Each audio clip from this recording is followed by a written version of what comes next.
नमस्कार, हर खबर में आप सभी का स्वागत है। आप सभी के साथ हाजिर हूं मैं कंचन। हर खबर की पेशकश मेरा गांव मेरा देश में शुरुआत करेंगे इस वक्त की बड़ी खबर के साथ, जो कि चंडीगढ़ से आ रही है।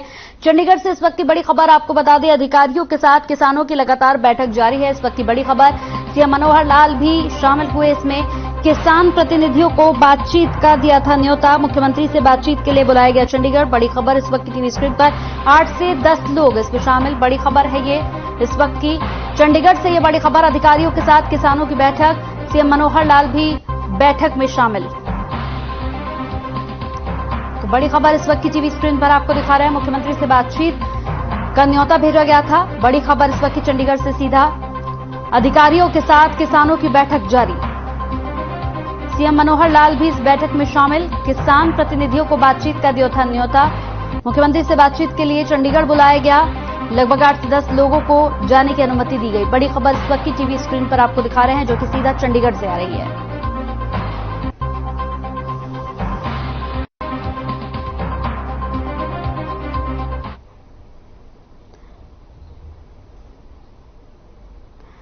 तो टीवी स्क्रीन पर तस्वीरें भी हम आपको दिखा रहे हैं, ताजा तस्वीरें हैं ये चंडीगढ़ से इस वक्त की बड़ी खबर। किसानों के साथ ये बैठक हो रही है अधिकारियों की, जिसमें मुख्यमंत्री भी शामिल हैं। चंडीगढ़ से बड़ी खबर, कई अहम मुद्दों को लेकर किसान चर्चा करने के लिए यहां पर पहुंचे। मुख्यमंत्री से मिलने का लगातार समय ये लोग मांग रहे थे मुख्यमंत्री से, हालांकि अब किसान यहां पर मिल रहे हैं। तमाम अधिकारी भी इस बैठक में मौजूद हैं।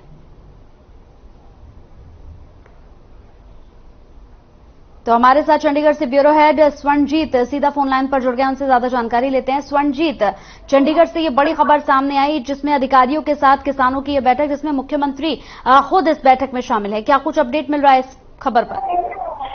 देखिए, बिल्कुल किसानों के साथ जो बैठक में मुख्यमंत्री स्वयं इस बैठक में शामिल हुए हैं और लगातार एक बात गौर करने वाली, क्योंकि मनोहर लाल ने पहले भी इस बात को लेकर के व्यापारियों और किसानों को लेकर के चिंता जताई थी कि जो पिछली उपज हुई थी उसमें भी पैदावार के कारण जो है बहुत ज्यादा इस बार उपज का नुकसान जो है वो झेलना पड़ा था। और आगे चलकर की जो धान की फसल अब मंडियों में पहुंची है, उसे लेकर के भी सरकार चिंतित है। उसे लेकर के एक मिलीजुली जो रणनीति बनाई जा रही है। साथ ही साथ यहाँ पर अगर बड़ी खबर देखी जाए स्वर्णजीत, तो इस बैठक को लेकर काफी पहले से ये किसान इंतजार कर रहे थे। कई अहम मुद्दे हैं किसानों के जो इस बैठक में आज शायद उठने वाले हैं। बिल्कुल कंचन, किसानों को इस बड़ी बेसब्री से इंतजार था कि प्रदेश के मुख्यमंत्री मनोहर लाल के साथ बैठक होगी और कई अहम मुद्दों पर फैसला हो सकता है। और आज इसका कुछ एक तरह से दबाव बनाने के लिए आज किसानों ने अलग अलग टोल प्लाजों पर भी अपने नेताओं को ड्यूटीज लगा रखी थी। हरियाणा के कई टोल प्लाजाओं को घेरा गया, लेकिन बड़े शांतिमय ढंग से एक तरह से ये दर्शाया गया कि अगर सरकार ने उनकी बात नहीं मानी, अगर सरकार इन मुद्दों के ऊपर चर्चा नहीं करती, तो आगे चल करके फैसले जो हैं वो गलत भी हो सकते हैं। लेकिन बहुत अच्छी ये बैठक रही और इसमें एक आपसी सहमति बनी है, जो आगे चल करके किसानों का और फायदा होने वाला। बहुत बहुत शुक्रिया स्वर्णजीत, हमारे साथ इस पूरी खबर पर तमाम अपडेट देने के लिए आपका।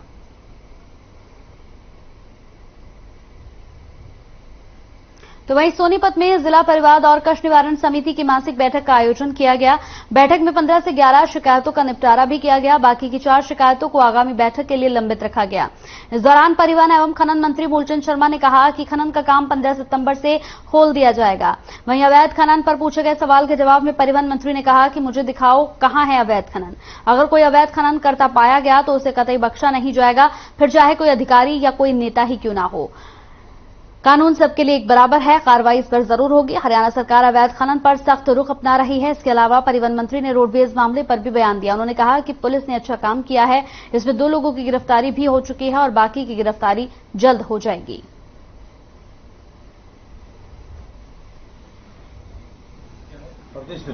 मतलब 2 प्रदेश और चले जाएंगे आने वाले 23। टोटल 15 शिकायत थी, 11 का समाधान हुआ है, 4 पेंडिंग है। प्रदेश के मुख्यमंत्री मनोहर लाल जी के नेतृत्व में सरकार लोगों के प्रति समर्पित है और अधिकारी काम में लगे हुए हैं। अधिकारी अपने दायित्व का पूरी तरह से निर्वह कर रहे हैं और मेरा ये कहना है कि लोगों की छोटी छोटी समस्या है, पारिवारिक समस्या है और पारिवारिक समस्याएं क्या है कि हम तक नहीं आनी चाहिए, परिवार में सामाजिक मर्यादा में निपटनी चाहिए और जितनी भी लोगों की समस्या होगी सरकार उनको सबको ठीक कर।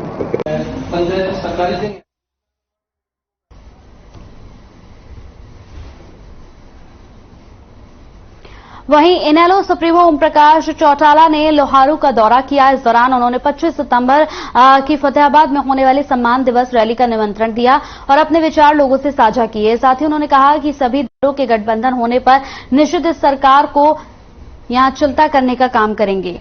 आगे उन्होंने कहा कि 25 सितंबर की रैली इतिहास बदलने का काम करेगी। रैली के बाद एलनाबाद के चुनाव की सीट जीती थी, उसी तरह ही आदमपुर की सीट भी हम जीतेंगे। सोनाली फोगाट की मौत के मामले में उन्होंने कहा कि कानून व्यवस्था बिल्कुल चरमराई हुई है और भ्रष्टाचार की सीमा खत्म हो चुकी है।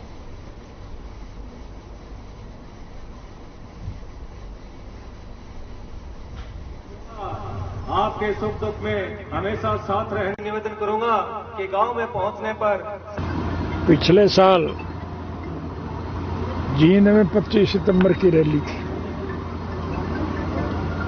और उस कामयाब रैली के बाद एलनाबाद के चुनाव हुए थे।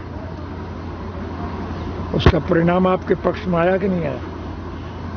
निश्चित रूप से मैं कोई ज्योतिषी नहीं हूं, परिस्थितियां जो है उसके मुताबिक बता रहा हूं कि ये रैली विशालतम रैली हो और उस रैली के बाद आदमपुर के जब चुनाव होंगे तो निश्चित रूप से इंडियन नेशनल लोकदल पार्टी का प्रत्याशी भारी मतों से जीतेगा।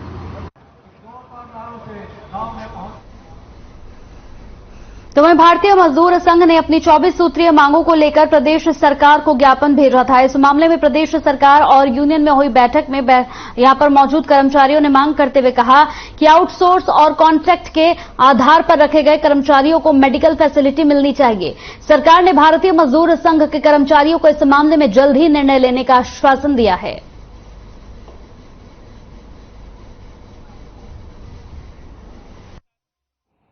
सरकार वार्ता करके और उनको पीएफ के कैसे भारतीय मजदूर संघ ने अपना 24 सूत्रीय मांग पत्र सरकार को वार्ता के लिए भेजा था। उसी आधार पर आज सरकार ने वार्ता तय की, जिसमें से बहुत सारे मुद्दों पर चर्चा हो गई। बहुत सारे मुद्दों पर यह कहा गया कि अभी थोड़ा सरकार को एग्जामिन करने के लिए टाइम चाहिए। उसमें मुख्य रूप से हमारी एक बड़ी मांग थी कि ये जो आउटसोर्स का, कॉन्ट्रैक्ट का या कर्मचारी है, एचकेआरएन में जो कर्मचारी भेजा जा रहा है, इसको मेडिकल फैसिलिटी मिलनी चाहिए, क्योंकि सबसे बड़ी जरूरत मेडिकल फैसिलिटी की और सोशल सिक्योरिटी की रहती है। तो हमको ये बताया गया है कि अभी तक 29,000 कर्मचारियों को ईएसआई की सुविधा में लाया गया है और वह आने वाले एक महीने के अंदर 85,000 इन कर्मचारियों को ईएसआई की सुविधा से जोड़ दिया जाएगा। यानी लगभग 30,000 हो गए और 55,000 और कर्मचारियों को।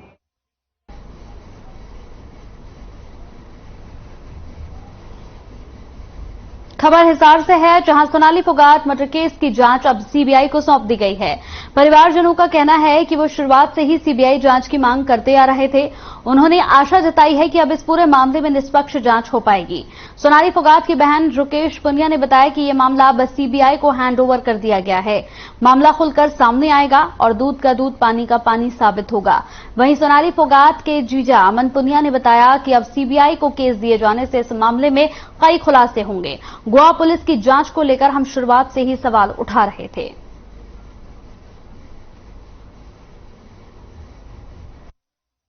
जितने भी राजनीतिक लोग आए हैं, जावे हैं, मैं तो यही कहना चाहती हूँ कि जैसे अब सीबीआई को ये केस हैंडओवर कर दिया गया है, तो अब सब कुछ मामला ना सामने खुल के आएगा। तो हम सभी फैमिली वाले यही चाहते थे और अब सीबीआई को जैसे हैंडओवर कर दिया गया है तो सब कुछ सामने आएगा। दूध का दूध और पानी का पानी होगा। उसके लिए मैं सबसे पहले तो आप सभी मीडिया चैनलों का धन्यवाद करना चाहूंगा। भाई, आप लोगों की वजह से हमारी जो मांग थी वो सरकार तक पहुंच चुकी। और दूसरा, जो कल सर्वजातीय सर्वखाप महापंचायत कि जितने भी मेरे आदरणीय लोग आए थे उन सभी का हाथ जोड़कर मैं धन्यवाद करना चाहूंगा। और गोवा पुलिस की कार्रवाई से तो हम संतुष्ट नहीं थे, स्टार्टिंग से ही नहीं थे, इसलिए हम स्टार्टिंग से ही सीबीआई की मांग कर रहे थे। इसमें आप सबका आशीर्वाद की जरूरत है।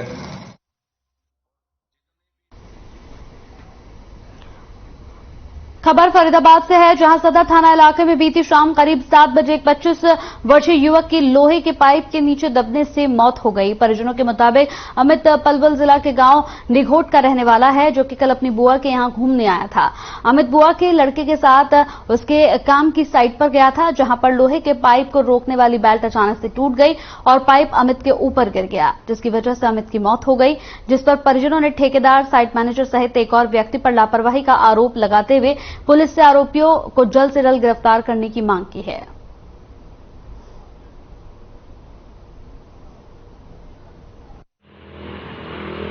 हमें रात के टाइम सूचना प्राप्त हुई थी कि ग्रीन बेल्ट सेक्टर 2 के अपोजिट IMP चौक के पास पॉपलैंड के से एक पाइप छूटने के कारण एक लड़के की मौत हो चुकी है, जिस पर तुरंत हमने कार्रवाई करते हुए वह मौके पर पहुंचे।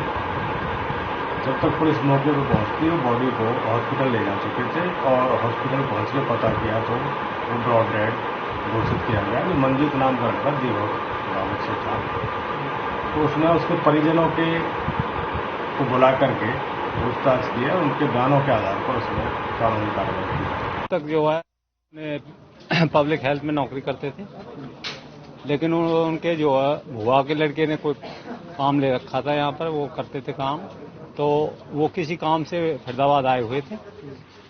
उसने मिलने के तौर पे फोन मिलाया, तो मिलने के तौर पे उन्होंने उसको बुला लिया अपने पास, तो वो वहाँ खड़े थे और कंपनी का जो भी वहाँ पे जो जिस भी सामान का प्रयोग किया जा रहा था वो डैमेज था, ज़्यादातर बेल्ट डैमेज थी और पॉप लाइन से जो पाइप डाल रहे थे तो उस डैमेज बेल्ट के कारण जो है पाइप ऊपर से गिर गया। अमित कुमार जी अपने बुआ के लड़के के साथ बात कर रहे थे, वहां पर उनके ऊपर गिर गया वो।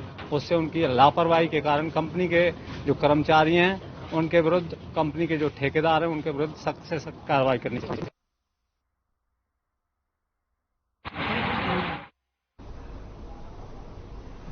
वहीं असंध पुलिस स्टेशन में एक युवक ने आत्महत्या कर ली, जिसके बाद परिजनों ने थाने के बाहर हंगामा शुरू कर दिया। साथ ही कहा कि पुलिस ने एक महिला और नेता के कहने पर उसकी जबरदस्त पिटाई की, जिससे उसकी मौत हो गई। हालांकि आत्महत्या से पुलिस महकमे में भी हड़कंप मच गया। जानकारी के मुताबिक असंध निवासी रमेश कश्यप का मिस्त्री से मामूली विवाद हो गया था, जिसके बाद पुलिस ने युवक को पकड़कर हवालात में बंद कर दिया था। फिलहाल युवक के शव को पोस्टमार्टम के लिए अस्पताल भेज दिया गया है। वहीं पुलिस के वरिष्ठ अधिकारी मामले की जांच कर रहे हैं।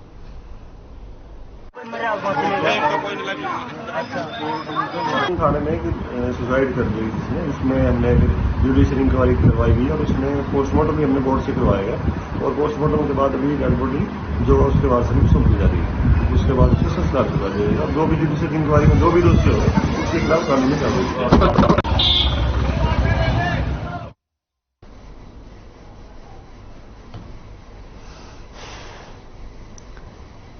पुलिस को बड़ी सफलता मिली है। बताया जा रहा है कि पुलिस ने 5 लुटेरों को गिरफ्तार किया है। बाद आपको बता दें कि आरोपियों ने हथियार की नोक पर करीब लाखों रुपए की वारदात को अंजाम दिया था। वहीं एसीपी क्राइम सुरेंद्र ने यहां पर बताया है कि गिरफ्तार किए गए आरोपियों में सरफराज, नवाब खान, आकिब, समीर और सलमान का नाम शामिल है। आरोपी सलमान दिल्ली के संगम बिहार का रहने वाला है। वहीं अन्य चारों आरोपी फरीदाबाद के यहां इस्माइलपुर के रहने वाले हैं। आगे उन्होंने बताया कि इस पूरे मामले में आरोपी समीर के खिलाफ पहले भी चोरी, अवैध हथियार के 2 मुकदमे दर्ज हैं। वहीं पुलिस आरोपियों के खिलाफ मामला दर्ज कर जांच पड़ताल में जुट गई है। किस तरह से लूट की है? 1 लाख हमको हमें सूचना मिली थी कि 28-29 से कि बाईपास पे यहाँ पे व्यापारी है संजय सिंगल नाम का, वो कहीं से अपने पैसे लेके आ रहा था पल्ला एरिया से और अपने घर पे उनको लेके जा रहा था। तो उसके साथ 4 अज्ञात स्कूटी सवारों ने उसके पहले पीछे से स्कूटी उसकी गाड़ी में टकराई और इस बहाने से उसको रुकवा लिया और उसके बाद उसकी मारपीट करके उसके सिर में चोट मार दी। उससे करीबन 1,90,000 रुपये छीन के फरार हो गए।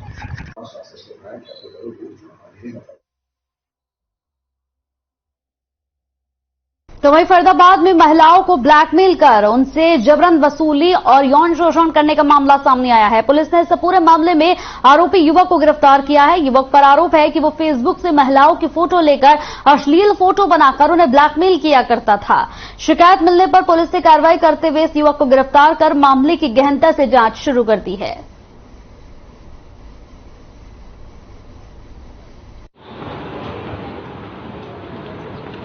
ये गणेश दत्त नाम का एक अलीगढ़ का रहने वाला आरोपी है, जो पेशे से ट्रक ड्राइवर है, जो लॉन्ग रूट पे ट्रक लेके जाता है।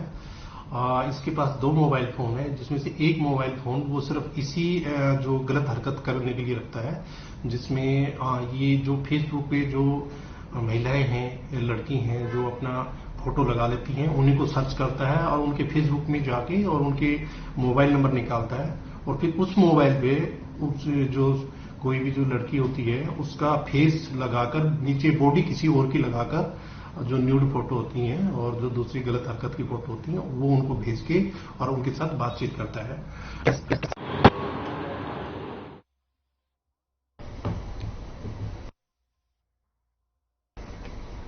फरीदाबाद के पीयूष महिंद्रा मॉल में कल रात लिफ्ट टूटने से बड़ा हादसा हो गया। लिफ्ट में एक बच्ची सहित 5 लोग फंस गए थे।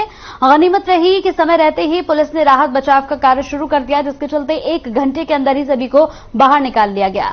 बता दें, अगर बचाव कार्य में कुछ देर और होती तो कोई बड़ा हादसा भी हो सकता था। लिफ्ट में फंसे लोगों ने मॉल की सिक्योरिटी पर गंभीर सवाल खड़े करते हुए बताया कि मॉल की सिक्योरिटी की तरफ से उन्हें कोई मदद नहीं मिली। इस दौरान लिफ्ट में फंसी जो छोटी बच्ची है वो काफी डर गई और 3 बार बेहोश हुई। जैसे तैसे उसे होश में लाया गया। मामला दिल्ली से सटे फरीदाबाद में स्थित पीयूष महिंद्रा मॉल का है और ये मॉल हरियाणा की पूर्व की कांग्रेस की सरकार में रहे कैबिनेट मंत्री महेंद्र प्रताप का है।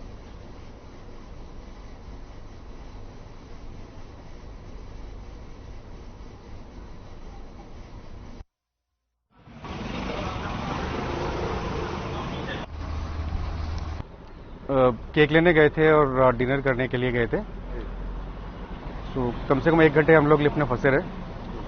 तो हमने फिर अपने लिफ्ट के अंदर लाइट वाइट नहीं थी और बुरी तरह हम लोग फंसे हुए थे बेसमेंट के अंदर।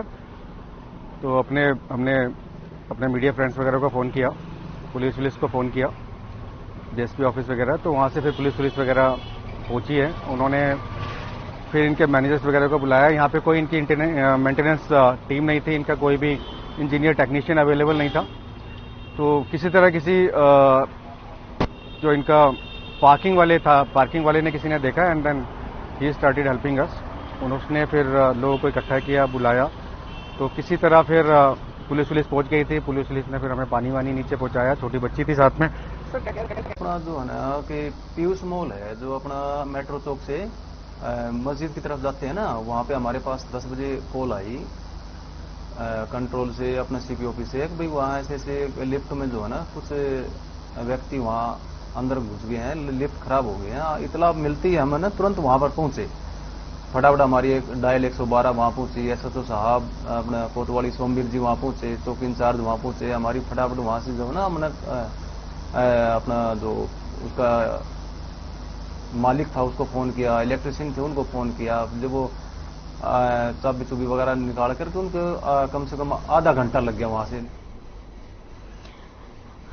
वहीं कैथल के डोगरा गेट के पास एक ढाबे में चिकन खाने से एक व्यक्ति संतोष कुमार बीमार हो गया, जिसकी शिकायत उसने ढाबा मालिक से की। लेकिन इस मामले में ढाबा मालिक की गलती न मानने पर संतोष कुमार ने इसकी शिकायत स्वास्थ्य विभाग से कर ढाबे के सामान की क्वालिटी की जांच की अपील की। संतोष की शिकायत पर कार्रवाई करते हुए स्वास्थ्य विभाग की टीम ने डॉक्टर राजीव शर्मा के निर्देश में ढाबे पर छापा मारा। ढाबे के खाने पीने के सामान के सैंपल लिए। स्वास्थ्य विभाग के अधिकारियों का कहना है कि सैंपल की रिपोर्ट आने पर नियमानुसार ढाबा संचालक पर कार्रवाई भी की जाएगी।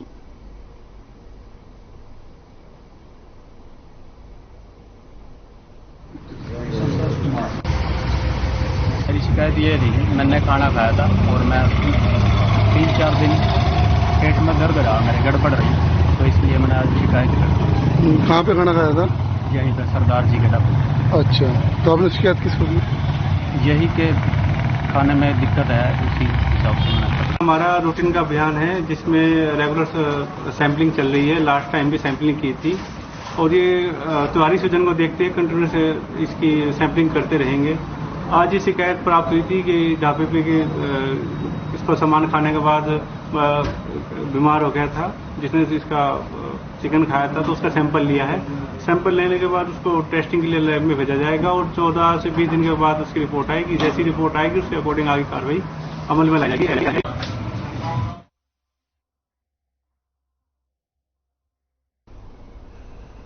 तो धर्मनगरी कुरुक्षेत्र में बंदी सिखों की रिहाई के लिए एसजीपीसी ने रोष मार्च निकाला। बता दें, मार्च कुरुक्षेत्र के ऐतिहासिक गुरुद्वारा छठी पातशाही से यहां डीसी कार्यालय तक निकाला गया। एसजीपीसी सदस्यों ने लघु सचिवालय में सांकेतिक धरना देते हुए कहा कि जेलों में बंद सिख बंदियों की जल्द से जल्द रिहाई की जाए। इसी बीच एसजीपीसी के वरिष्ठ उप प्रधान रघुजीत सिंह विर्क ने कहा कि देश के प्रधानमंत्री से एसजीपीसी में बंदी सिखों की रिहाई के लिए समय मांगा था, मगर समय नहीं दिया गया।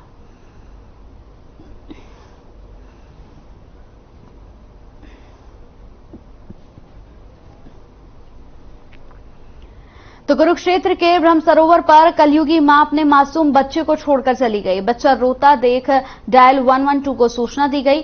आदर्श थाना पुलिस ने 3 महीने के बच्चे को कब्जे में लेकर अभिभावकों की तलाश शुरू कर दी है। फिलहाल पुलिस कर्मचारी बच्चों की देखरेख कर रहे हैं। परिजनों की तलाश की जा रही है। वहीं बच्चा लावारिस छोड़ने की सूचना मिलने पर पुलिस से संपर्क करके कई लोग बच्चे को गोद लेने के लिए भी इच्छुक नजर आए।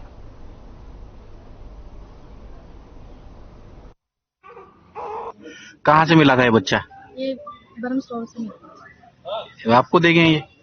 नहीं, किसी और से, कोई और देख के गया है। सरपंच वगैरह को घूमने आए हुए थे यहाँ पे। हाँ, वो देख के गए 3 बजे सुबह 3 बजे। हाँ जी। रात को 112 की कॉल आई थी। हाँ। फिर जसविंदर मैडम है ओल्डानी इसको लेकर आई थी। उसके बाद फिर मैं आई थी। कहाँ से मिला है बच्चा? लड़का है लड़की? से मिला था। लड़का है कि लड़की है? लड़का। कितने दिन का है ये? 2.5-3 महीने का बच्चा लग रहा है। अच्छा, तो सेवा कर रही है हरियाणा पुलिस? हाँ।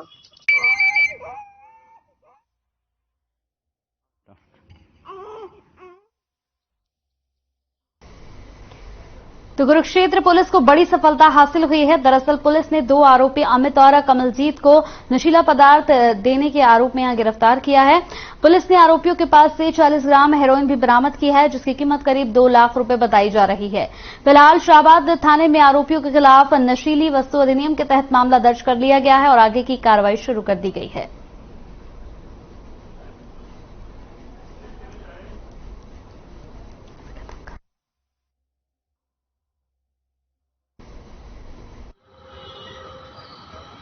कल 11 तारीख को हमारी एंटी नारकोटिक सेल एएनसी द्वारा एक अच्छी कामयाबी प्राप्त हुई है, जिसमें शाहबाद एरिया से किशनगढ़ रोड पर 2 व्यक्तियों को काबू किया गया, जिनके पोजेशन से 40 ग्राम हेरोइन बरामद हुई। चलिए, इसी के साथ इस बुलेटिन में मेरे साथ इतना ही। देश और दुनिया की तमाम खबरों के लिए आप बने रहिए हर खबर के साथ। नमस्कार।